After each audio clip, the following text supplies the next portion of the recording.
Hello everyone. Finally dumating na rin yung aking in-order na Ulanzi DG4 tripod power bank grip. 5000 mAh siya. Ito, palagay dito. Bali ano siya, tripod with power bank. Nabili ko siya sa Shopee ng 870 something. Plus na yung shipping fee. Ayan. Ito yung kanyang manual. Ito.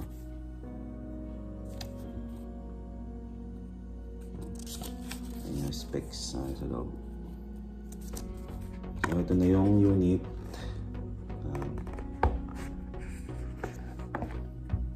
Siya kalaki, parang nasa mga 7 inches by 1 inch mahigit yung kanyang bilog.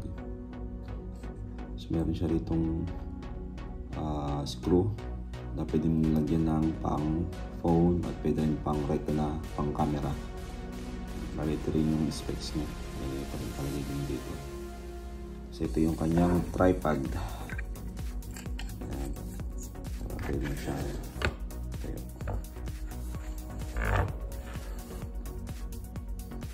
Ito yung kanyang USB port.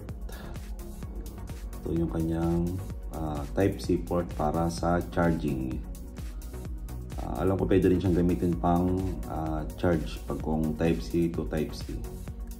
Kasi ito yung kanyang ilaw indicator kung ilan pa yung charge niya. Wala lang siyang button para malaman mo kung ilan na yung charge niya. Tulad ng power bank, meron siyang pindutan. Pag pinindot mo, iilaw siya para makikita mo ngayon yung level nung ilaw.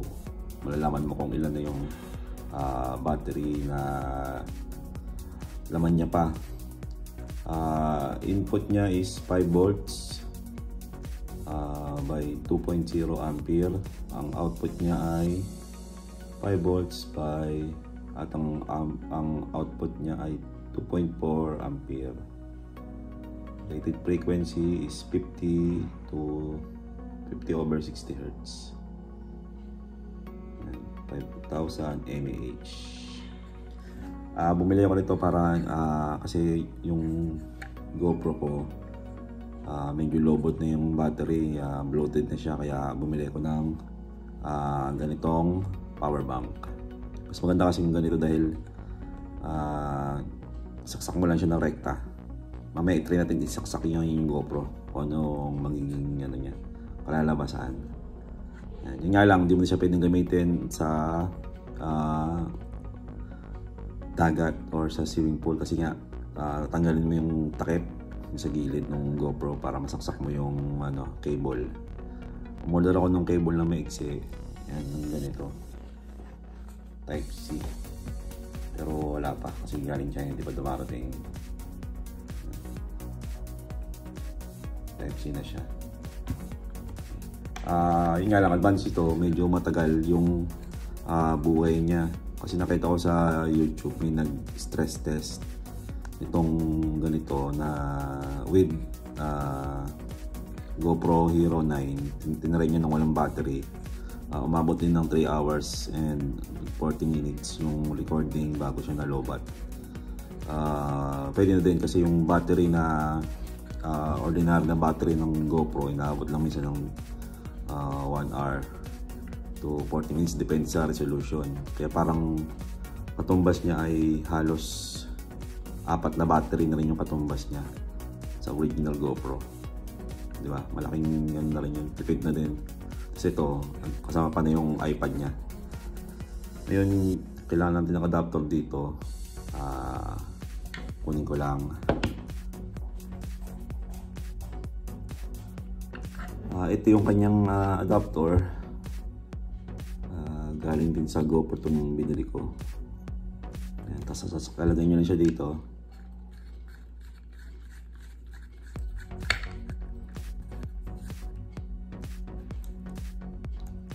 Ayan, yun yung magiging itsura niya. Tapos tingnan natin itong case. skeleton case ang tawag dito. Yan.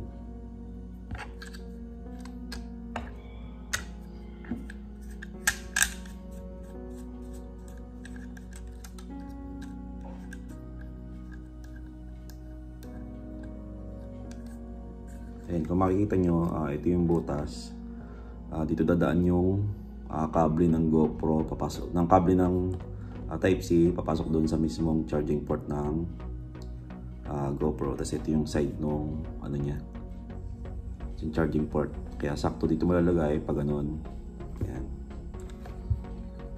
Mas magandang tingnan kasi para silang nasa gilid. Tapos ito na yung ating GoPro Hero 6. Wala siyang battery. Kanya lang, kailangan mo siyang tanggalin itong takip dahil para doon sa lumabas yung charging ano niya, charging port. Hindi na matanggalin to, hihilahin nyo lang. Ayan, tanggal na siya. Ito lang yan. Meron siyang para siya meron siyang kawit dito, yung kawit kasi may pinaka tubo sa loob. Meron siya dito kapit, doon siya kumakapit. Ayan. Ayan. Tabi nyo lang po kasi baka mawala. Tapos ngayon lagayin natin itong GoPro.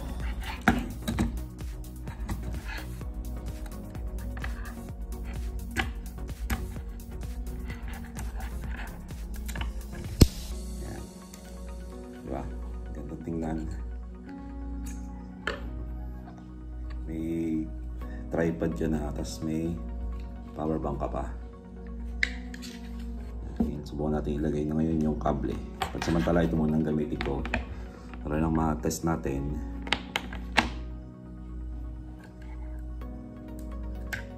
Ayan, tapos ito, ayan dito, tapos ito side ng charging port.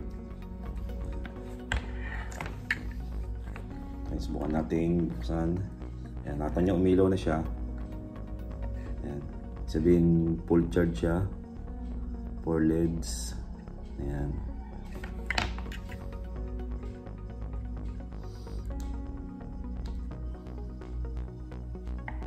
Ayan, bumukas na siya ang ating GoPro. Ngayon kung mapapansin nyo, ito, yung pinaka ano niya, yung level ng battery niya is wala siya nakalagay. Bilog lang siya bale. Kasi yung battery niya is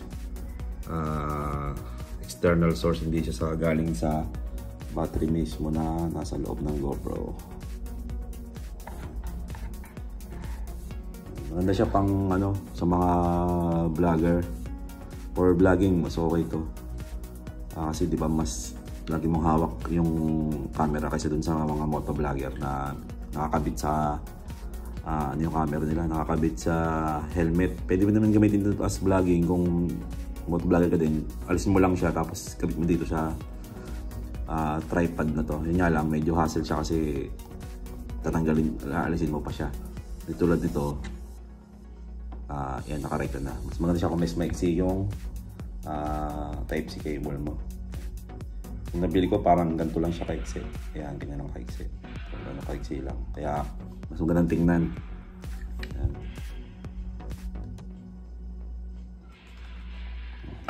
Tapos ngayon, buwan natin mag-record. Ayan, nag-record na siya.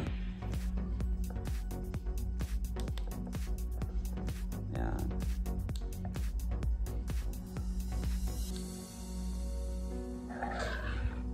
So, Ulanzi tripod power bank 5000 mAh.